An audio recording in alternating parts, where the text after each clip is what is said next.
Hi, welcome everybody. I'm Patrice McCrary, and I am chair of the awards committee for the Kentucky Board of Education.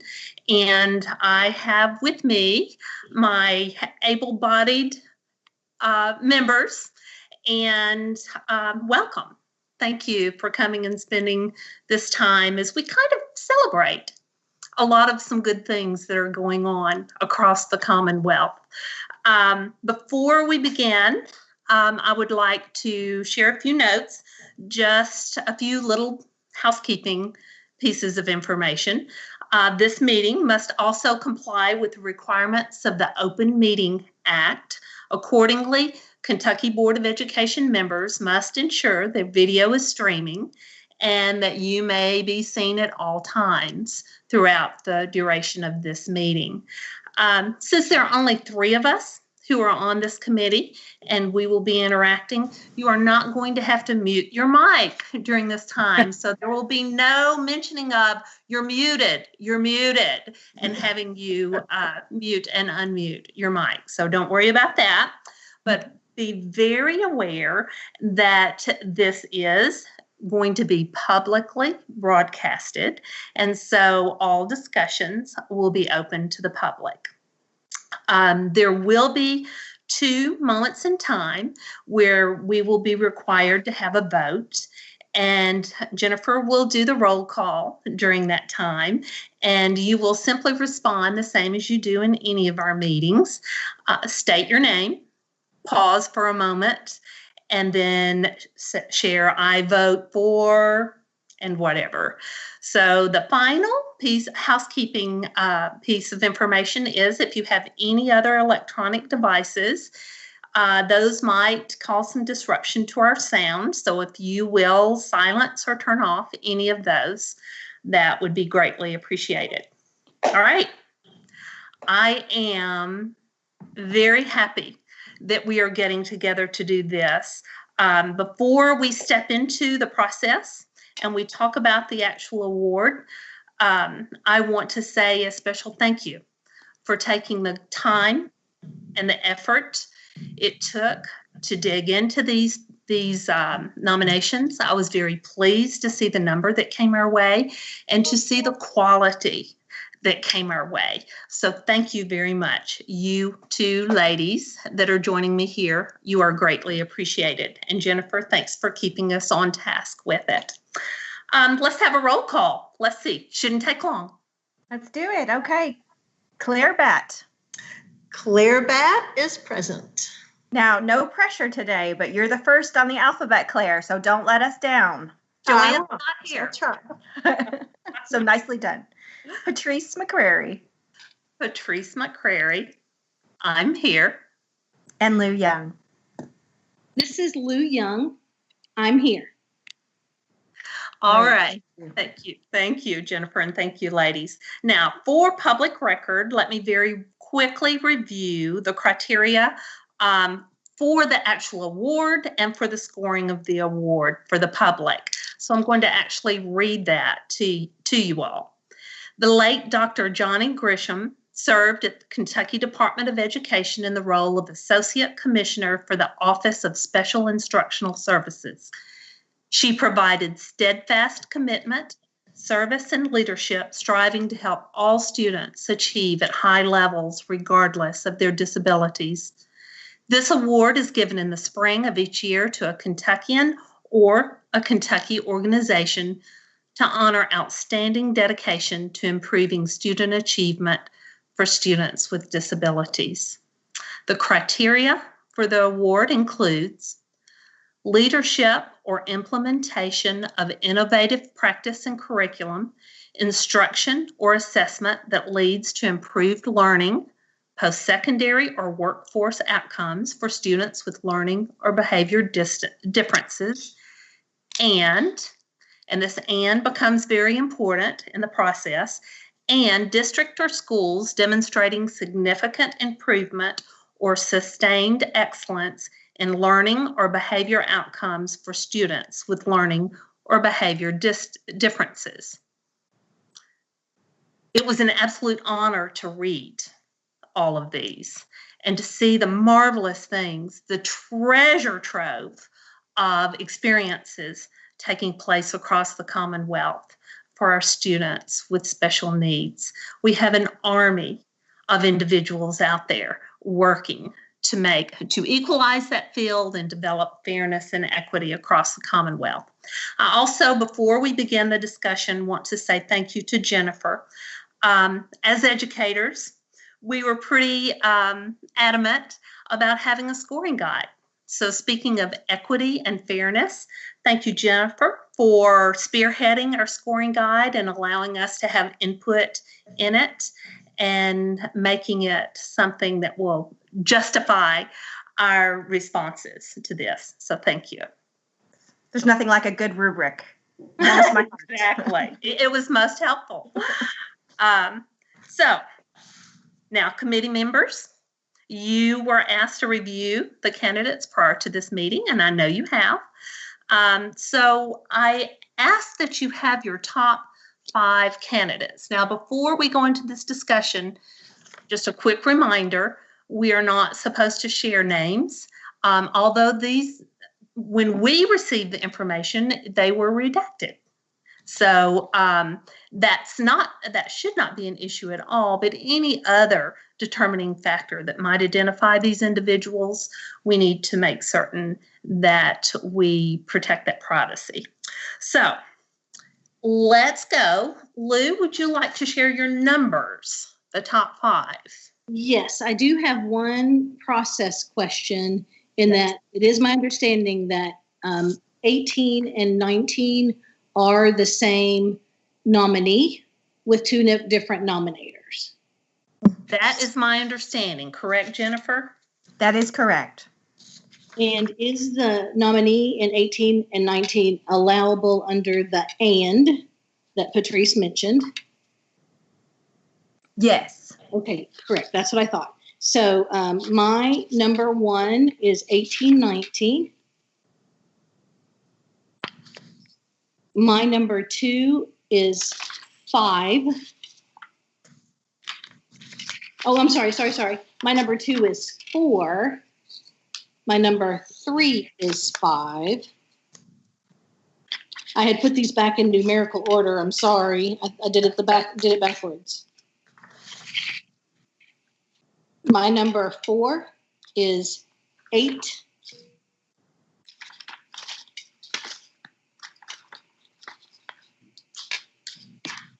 Which is and then my number 5 is 7. Yeah. All right, thank you. And Claire. All right, this is Claire Batt, and my number 1 is number 4. My number 2 is number 5. My number 3 was number 8. My number 4 was number 10.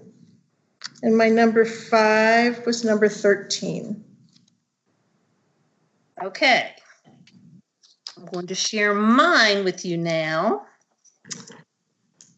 We're all slightly different, but that's why we're meeting today, is to come up with that consensus. My number 1 was number 4. My 2 was number 5. My 3 was number 13, and I can give my rationale. My number 4 was 19, and my 5 was 17. I'm way off on yours. No, actually, if I moved my 2 and 3 to 1 and 2, then we would have all ranked 1 and 2 as 4 and 5. Yes. Right. And Yes. I am completely willing to do that. Now, let me tell you, because this is discussion time, and I'll tell you, Lou, why your number 1 was not my number 1. Uh-huh. Exceptional things were taking place, but they were the expectation for that particular one. And I did not see it going above and beyond the typical expectation. Does that make sense? It does. It does. It's very helpful. Now, I'll also tell you what I ran into with on 1 and 4. And I'm intrigued to kind of hear your comments on this. 1 and 4? Can I just ask? Yeah, I'm sorry, number 4 and 5. What was your 1 again? Your number 1 was My what? number 1 was number 4. And Lou, yours was 18, 19. 18. Okay. And I accept Patrice's premise on that, and had a lot of thought about that. And so if we can see that one didn't make the other lists, and we go with moving to my number 2 is the same as your all's number 1. And so we might just, have that conversation. Right.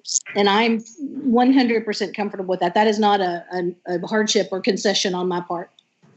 I struggled between 4 and 5. I did too. We all did, obviously.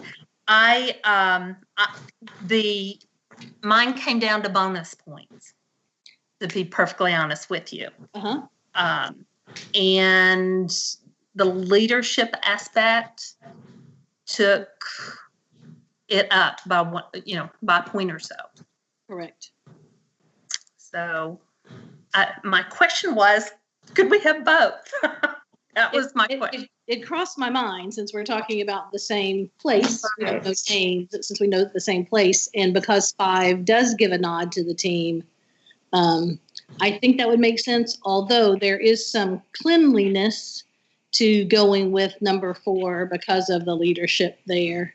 Right. That was the defining factor for me. I think the leadership was exceptionally strong in number 5, and particularly with the idea of going to do the PD and one-on-one feedback, or the team feedback, going with the local administrator and doing the feedback. I thought that was a very powerful piece in this particular application. And of course that reflects on the whole district as well. So I mean, it's hard to tease apart. Mm-hmm. This was difficult. And Claire, you said 5. I'm sorry. You said 5, but I think you meant 4, right? On 4, yes. Correct. On 4, yes. Because I think that 4 really stood out in that sense. I agree. I have experience with that district, and with things I've heard about that district, and it resonates with my impressions and understanding of the work there. Mm-hmm. Well, it met, both of those met absolutely every criteria on the scoring guide.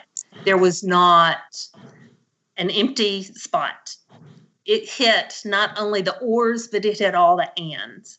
And then it went above and beyond, which is exactly why we had requested bonus points and to specify why the bonus points were in place. And on number 4, the bonus points were, for me, extraordinary leadership in that area and stepping up and causing it to happen. Now, when we look at the team, it couldn't have happened with the team, but I still believe there had to be a catalyst. So, Right. That's the reason I went with 4 first, but a close 5. And I think we all ended up doing the exact same thing as we just laid out with our numbers. Mm-hmm. Right. And any consensus we'll have on anything. Right. And the only thing that I thought made number 5 slightly weaker was I didn't think that the sustained excellence showed up as greatly across all grade levels. And so I felt like in that sense, that's why I had to go with number 4. Right. And I think it starts getting a little bit trickier the more individuals you pull in than to focus. Right. The more direct focus. So I think we saw that too. But I will say, Jennifer, just another shout out for you again, having that scoring guide really made a difference in coming down to making a decision. Yeah, that brought a level of objectivity to it that was very helpful. So I think in record time, we can most likely move forward. Are you all ready? Are you open for a motion? I am open for a motion that we present nomination number 4 as the winner of the Grissom Award for Innovation in Special Education. Present that individual to the board for our June 3rd meeting. Do I have a motion? So moved. Lou Young. And a second. And Claire Batt seconds that emotion. Phew, I'm glad that we've got enough people to do this. All righty. Okay, we have to have a roll call vote.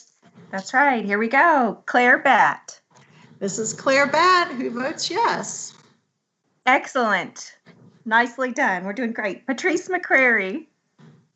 Patrice McCrary. And I vote yes. And Lou Young. This is Lou Young, and I vote yes. Thank you. Okay, thank you, ladies. I can't wait to make the actual announcement to the board for them to do the voting. We do need a motion for adjournment. Well, this is Claire Batt, and I shall make the motion that we adjourn. And well done, ladies. Exactly.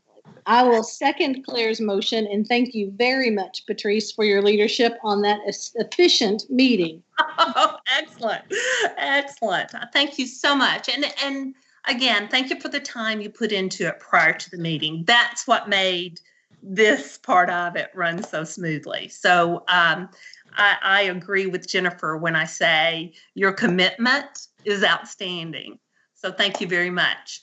Enjoy the rest of your afternoon. Back at Well, you. thank you. You too. I know it seems trivial, but we have One to take a last roll vote call on vote. them. Oh, Yeah. excuse me.